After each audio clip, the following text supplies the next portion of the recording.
Everyone, welcome to commerce lectures. आज हम कर रहे हैं class 12 macro economics. So chapter first है हमारा इंट्रोडक्शन टू मैक्रो इकोनॉमिक्स। तो सबसे पहले मैक्रो इकोनॉमिक्स जो है वो वर्ड कहाँ से आया है, जो मैक्रो वर्ड है उसके बारे में मैं आपको बताती हूँ, बाद में हम उसका मीनिंग करेंगे। सो जो आपका मैक्रो वर्ड आया वो मैक्रोज वर्ड से आया, और मैक्रोज वर्ड है वो एक ग्रीक का वर्ड है, ठीक है। और मैक्रोज का मीनिंग क्या है इंग्लिश में? लार्ज। सो मैक्रो की अगर बात करें तो मैक्रो में किस चीज़ की स्टडी की जाती है? Economy as a whole. जैसे कि हम माइक्रो में क्या करते थे, इंडिविजुअल्स को लेकर स्टडी करते थे, लेकिन मैक्रो में हम पूरी इकोनॉमी को लेकर स्टडी करेंगे। सो मैक्रो इकोनॉमिक्स की डेफिनेशन क्या है? Branch of economics with studies economic issues and problems at the level of economy as a whole.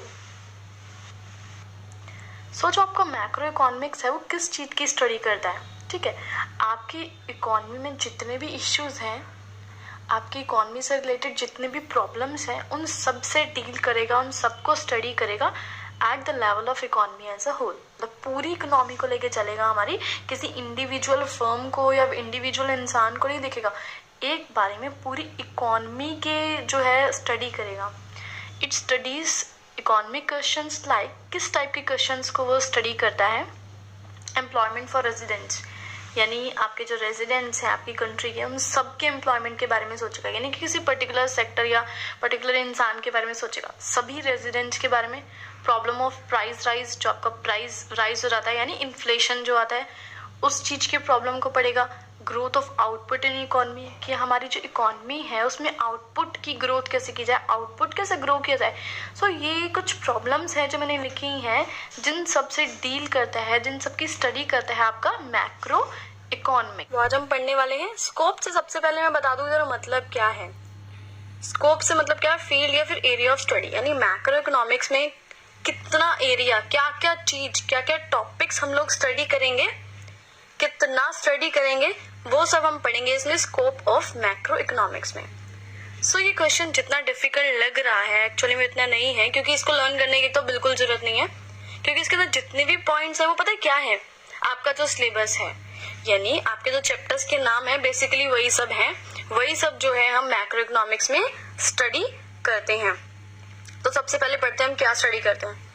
National income के बारे में पढ़ते हैं और उसके रिलेटेड एग्रीगेट्स के बारे में पढ़ते हैं, ठीक है। So macroeconomic it deals with national incomes. क्या क्या चीजें पढ़ेंगे नेशनल इनकम से रिलेटेड हम मैक्रो इकोनॉमिक्स में? डेफिनेशन नेशनल इनकम की, एस्टिमेशन यानी कैसे नेशनल इनकम एस्टिमेट की जाती है यानी कैलकुलेट की जाती है, उससे रिलेटेड कुछ एग्रीगेट्स जैसे कि GDP, gross domestic product, net domestic product, ये सब जो है हम पढ़ने वाले हैं मैक्रो इकोनॉमिक्स में। आगे बढ़ते हैं और क्या क्या पढ़ेंगे हम मैक्रो इकोनॉमिक्स में। नेक्स्ट हम पढ़ेंगे थियरी ऑफ एम्प्लॉयमेंट। अब इसके अंदर क्या पढ़ेंगे? थियरी ऑफ एम्प्लॉयमेंट, थोड़ा नाम से ही पता लग रहा है ना, एम्प्लॉयमेंट से रिलेटेड कुछ है।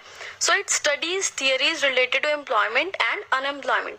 ये सारी वो थियरीज जो है स्टडी करता है जो एम्प्लॉयमेंट या फिर अनएम्प्लॉयमेंट से रिलेटेड होती हैं।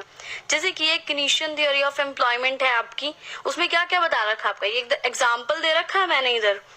कॉजेज ऑफ अनएम्प्लॉयमेंट, की अनएम्प्लॉयमेंट बेरोजगारी क्यों होती है, उसके रीजंस हम पढ़ेंगे। आगे और क्या पढ़ते हैं इस थियरी में हम? Possible remedies to combat it, मतलब क्या ऐसा सोल्यूशन है, क्या ऐसा किया जाए कि हम उसे कॉम्बैट कर लें, उसे डील कर लें, उसे सॉल्व करने की कोशिश की जाए। सो ये इस थियरी में ये सब बताया जाता है। सो एम्प्लॉयमेंट की थियरीज पढ़ेंगे। और क्या पढ़ेंगे हम आगे? हम पढ़ेंगे थियरी ऑफ मनी।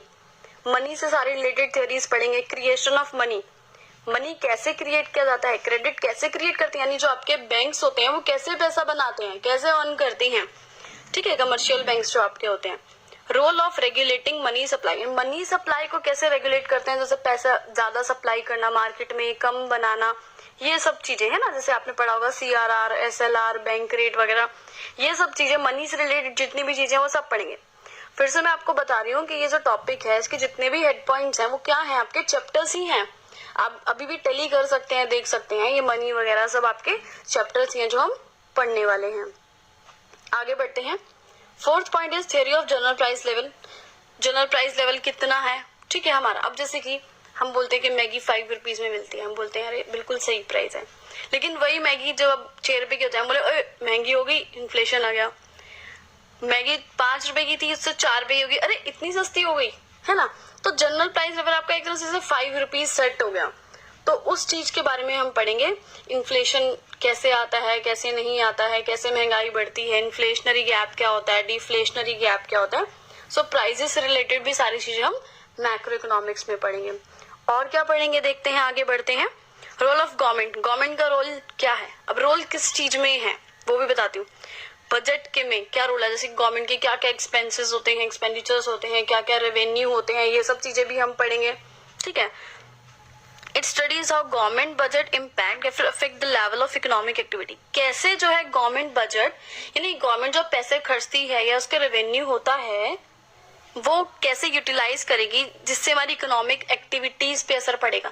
यानी जैसे कि गवर्नमेंट ने क्या किया, रोड्स वगैरह बनाए, डैम्स वगैरह बनाए, स्कूल्स वगैरह बनाए, इससे क्या हुआ, हमारी इकोनॉमिक एक्टिविटीज बढ़ गई ना, ठीक है, लोगों को अर्निंग होनी शुरू हुई ना, जो स्कूल बनेंगे, हॉस्पिटल्स बनेंगे, लोगों को जॉब मिलेगी, है ना। तो वो चीज जो है इसमें पढ़ी जाती है कि गवर्नमेंट के बजट में क्या क्या चीजें बन रही है, क्या नहीं बन रही है, गवर्नमेंट क्या कर रही है, क्या नहीं कर रही है, ये सब भी हम मैक्रो इकोनॉमिक्स में पढ़ेंगे। लास्ट हमारा पॉइंट है अब exchange rate and balance of payment, हम ये भी पढ़ेंगे। अभी एक्सचेंज रेट से मतलब क्या होता है, जैसे कि अपनी करेंसी को, अपनी जो रेजिडेंट कंट्री है उसकी करेंसी को जब हम चेंज करते हैं ना दूसरी करेंसी से किसी, तो उसको बोलते हैं एक्सचेंज रेट, यानी कितने रेट में एक्सचेंज करिए। जैसे कि अगर हमें जो अपनी करेंसी चेंज करनी है यूएस डॉलर से, तो हमें $1 के बदले कितना देना पड़ता है, कितने रुपए देने पड़ते हैं, लगभग 69 रुपीज के आसपास कुछ है।